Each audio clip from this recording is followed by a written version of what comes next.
But out of cockiness, I'm going to stop. Out of my ego, I'm going to stop my ego. The account for this next company is HCWGM. Company is SIW.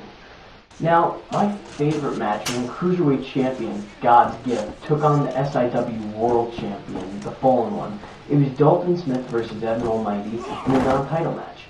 Now, this was pure old school. This was a pure old school action classic of this generation in backyard wrestling, and managed to keep my attention, which is, for those of you who don't know me, is really hard to do. When it was all said and done, after a jumping kick, God's Gift had beaten the world champion. They pulled off a successful tag team match as well between Connor Hurston and Shane Royale versus the Foundation. If you haven't seen this show, you should really check it out. It was really good. I enjoyed it. And like I said, it's hard to keep my attention with a lot of things, but I really enjoyed this match.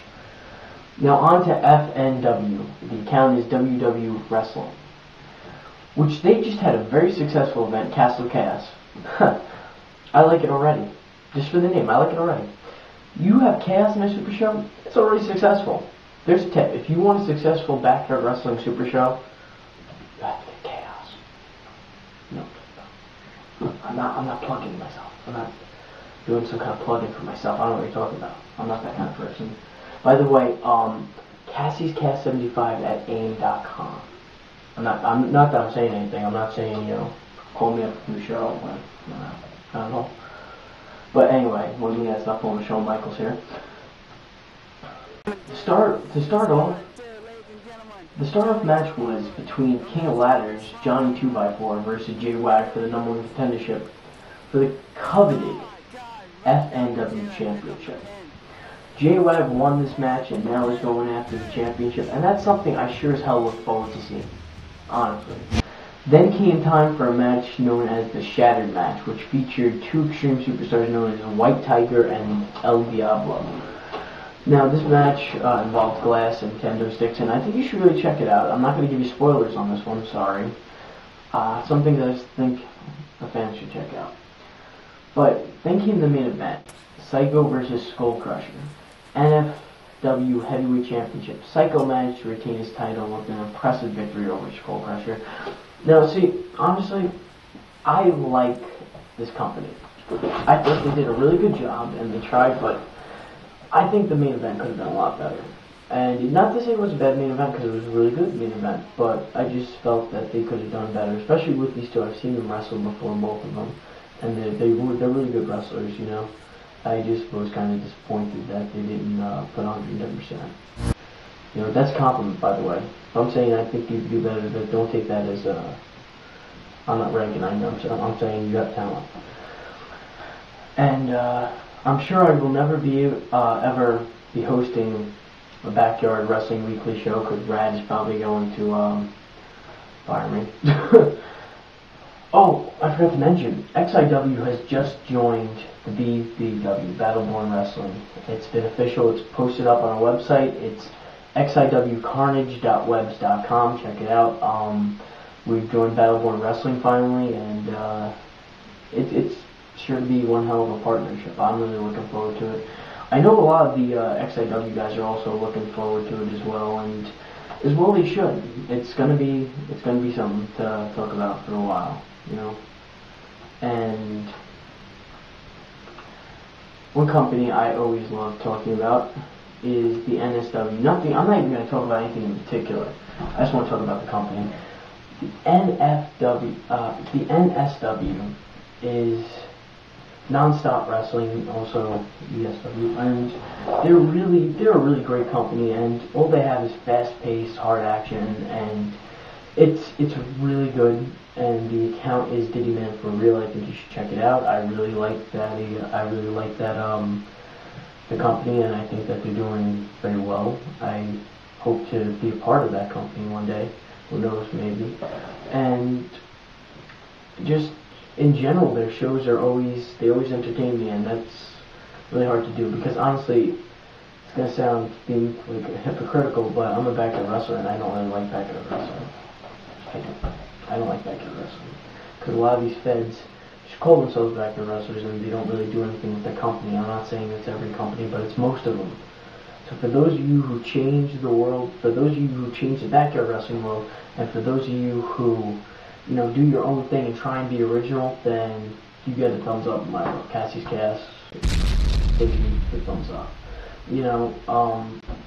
Honestly, for me to actually sit here on an episode of Backyard Wrestling Weekly and say, I would like to be part of NSW, that's saying something, it's saying a lot of things. I really like NSW and I like the work that they do, and I feel that they are really good wrestlers and they don't get the credit that they deserve sometimes, I mean, they finally are getting known now, but I've heard of them for a while. NSW, go check it out, Non-Stop Wrestling, and that's exactly what it is, Non-Stop Wrestling. Sorry, I got a little mixed up. On to the EXWF reunion show. I'm sorry, this is my first time on the show, and I'm really screwing up. Brad, please don't. Anyway, the reunion show. Now, this was a really good show. First time I ever actually watched this company, I'll be honest, and I wasn't expecting much, because I never expect much from Backyard Wrestling. But they really surprised me. These guys are really good, and they did a hell of a show. Some of the matches were fast-paced, some of them were old school, slow style, and I enjoy both styles, so I really enjoyed the show, and I think all these wrestlers are talented. They were wrestling on the map the entire time. I think they're all talented for being able to pull off both styles, and it was a really good show. Outshined versus DC Doom and Chaotic. I think that's how you say it. But this match was really entertaining to me. At first, when I first started off, it was kind of a little too slow, and I didn't like it. But in the midst of it, it just got, picked up speed, and it started getting more entertaining, and it started getting into chaining, and a lot of different wrestling maneuvers that, you don't see in backyard wrestling a lot of the time, because everyone's too busy climbing ladders and jumping off them, like this guy's about to, actually, ironically enough. But not to say that that's a bad thing, but there's enough of that in backyard wrestling. We don't have every show built around a ladder and a chair and, jumping off something. That's right, this is hazardous material with Cassias. That's right. I hate when backyard wrestlers feel that when backyard wrestling companies need to center everything around either weapons or spots. Now, you need some psychology matches, you need a little chaining, Like, I mean, honestly, if someone's coming at you with a chair, you're not going to stay there dazed for about 5 seconds, like, you're in Mortal Kombat and the guy's about to, finish you, you're just like, make it look real, make it real, I mean, weapons, sure, weapons are good from time to time. I personally suck when it comes to weapons. I cannot use weapons. But some guys can pull it off. Very insane moves that are going on here, I'm sorry. But some guys can pull it off. And the thing is about backyard wrestling is that we're all looked at as a bunch of idiots because people, all they do is jump off stuff, or all they do is, hit people with ladders and chairs and throw people through tables, powerbomb this guy, tombstone that guy, get some more originality, I mean, I see companies where there's wrestlers named Shawn Michaels and The Hunter in the company, or they're named Bret Hart Jr. and stuff like that, just be original with it. That's what backyard wrestling is supposed to be. It's supposed to be originality, Don't go off and, copy something else. Like, every company seems to, make their name sound similar to the wrestler that they like and act like the wrestler that they like and take the wrestler's theme song and finishing move and then go off and complain that everyone calls them a ripoff. Because that's what you're being. Stop being ripoffs. Not EXWF. I really like this company, and I'm going to look into it. As a matter of fact, I just subscribed to it. What now? Anyway, but I just subscribed to it. And what I'm saying is in general, backyard wrestling companies tend to want to be like WWE too much, and TNA and stuff like that. Like, there's a company called KCW, and they have a guy named Kurt Angle. They have Michael Myers and Jason Voorhees in that company too. It is really bad. Be original. That's what backyard wrestling was made for. It was made for originality. Be yourselves. Put some more effort into your characters and stop doing spots every 5 seconds. Shame a little bit. Don't technicality. Have a little psychology, Don't just give me wrestling. Give me a storyline. Give me a reason why you're fighting, So, I'm sorry for getting on that rant, but it's just in general, backyard wrestling needs to be taken more seriously, and the only way to do that is if we put more originality into us and into every other company. That's my feeling. That's, yeah.